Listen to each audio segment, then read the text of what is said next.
Bonjour, bienvenue dans Le bien-être se pratique, petit partage d'expérience.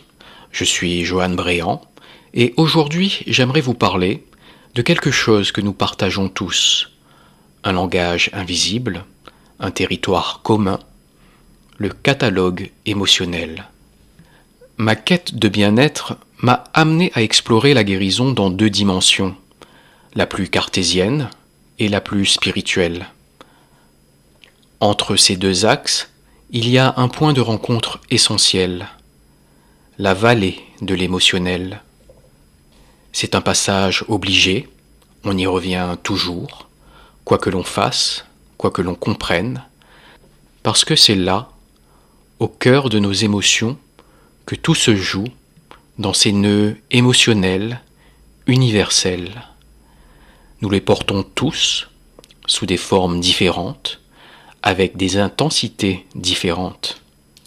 Mais nous partageons tous le même catalogue émotionnel.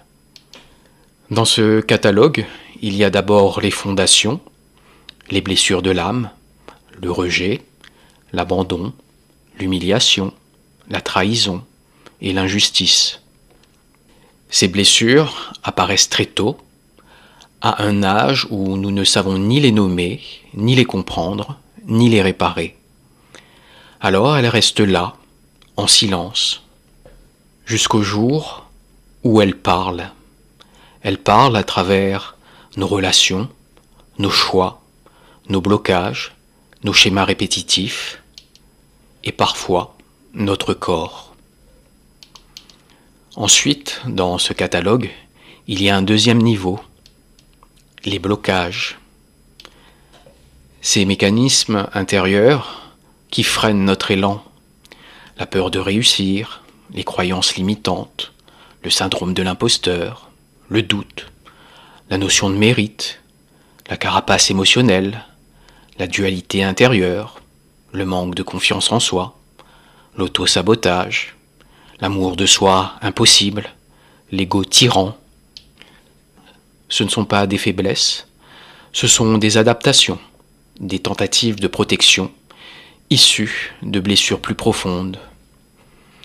Et enfin, il y a ce que nous ressentons au quotidien, les émotions consécutives.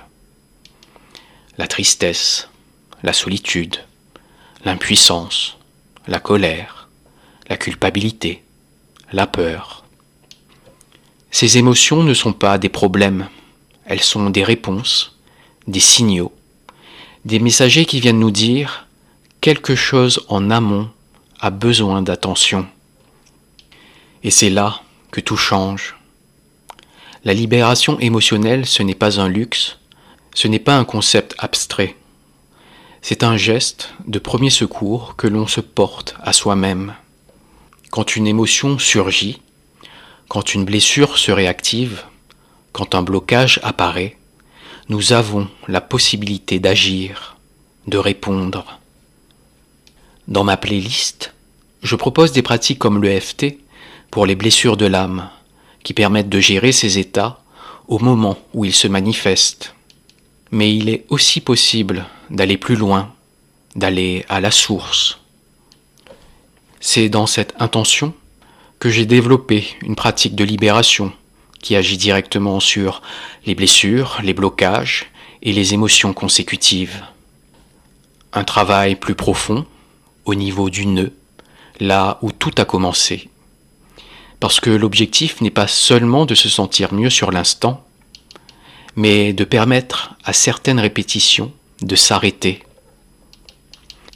Alors, si cela résonne en vous, je vous invite simplement à explorer, à votre rythme.